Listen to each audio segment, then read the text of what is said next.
जिस जगह आप जाकर खिताबत करते हैं वहाँ चंद दिन टुकड़े खाते हैं, तनख्वाह लेते हैं, लोग इज्जत करते हैं, घर में नाचाकियाँ होती रहती हैं। अगर नाचाकी हो ही गई है तो इलाद की इख्तियार कर लो, नाशुक्री ना कर। ये कभी ना कहना कि मस्जिद वाले बुरे थे, चौधरी अच्छा नहीं था। आपको पता है कि इदारे में कोई आदमी लेने आता है, उस्ताद जी कहते थे, अब शाहबुद्दीन शाह सब उसको कहते हैं कि आप आलम को ले जा रहे हो, आप उसको ले जा रहे हो, जाकर अदब से रखो। अगर किसी वजह से तुम में आपस में इख्तिलाफ पैदा होता है तो इनको न कहना निकल जाओ, ये बेइज्जती है इल्म की। हमें कह देना हम वापस ले लें, न मस्जिद में झगड़ा होगा, न मुक्तदियों में दो ग्रुप बनेंगे, वहाँ भी इत्तेफाक रहेगा और इल्म में भी आबादी रहेगी। हम सब के उस्ताद, बड़े उस्ताद जी रहमतुल्लाह ताला अलैह का जुमला दोहराता हूँ कि अब जाकर आपने मसाजिद में, मदारस में, स्कूलों में शादियाँ करनी है, जहाँ आप खिताबत, इमामत, तदरीस करेंगे, वो आपके ससुराल है और जामिया रिजविया आपका पेका है।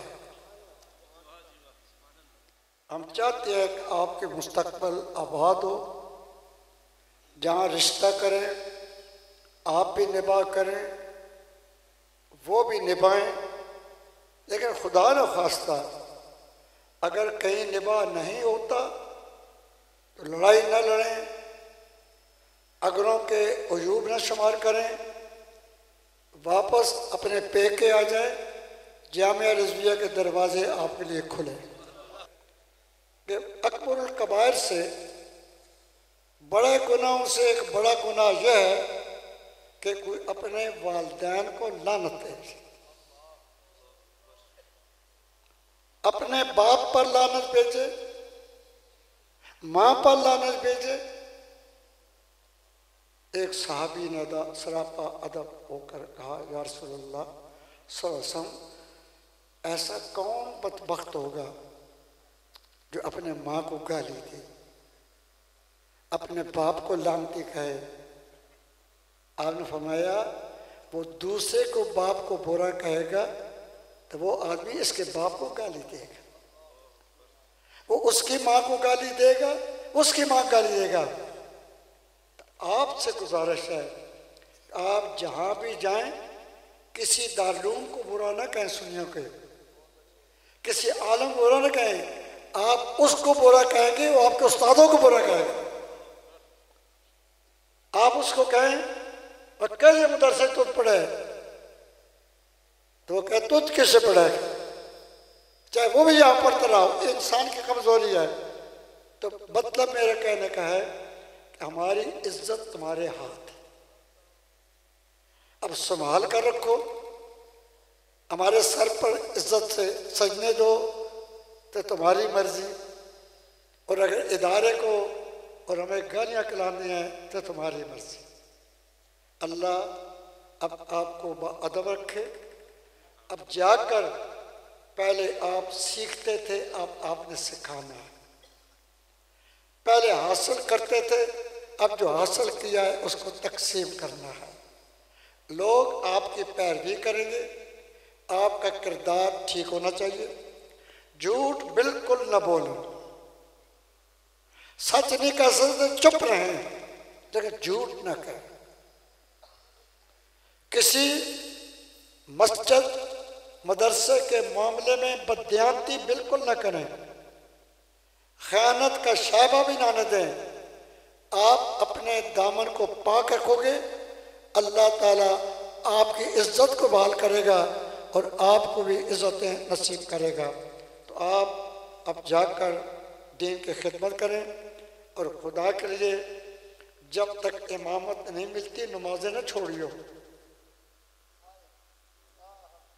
समझ गए हो? नहीं कि इमामत मिले तो नमाज पढ़ने जाना है,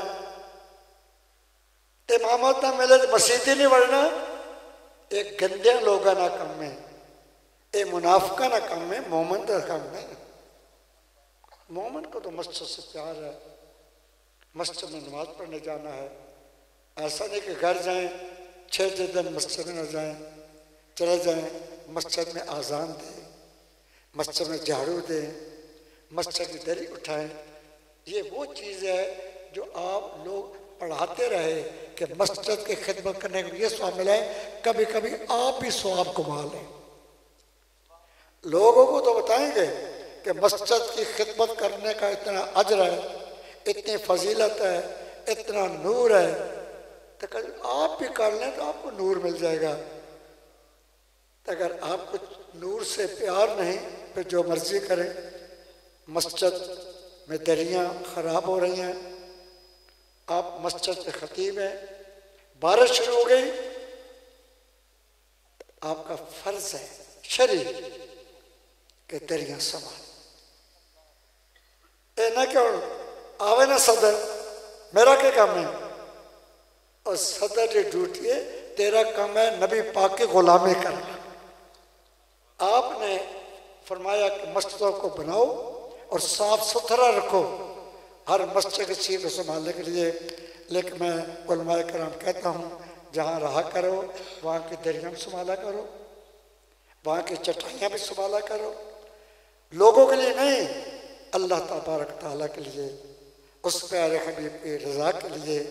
और अल्लाह ताला मस्जिद की खिदमत करने से बहुत बड़ी इज़्ज़त देता है।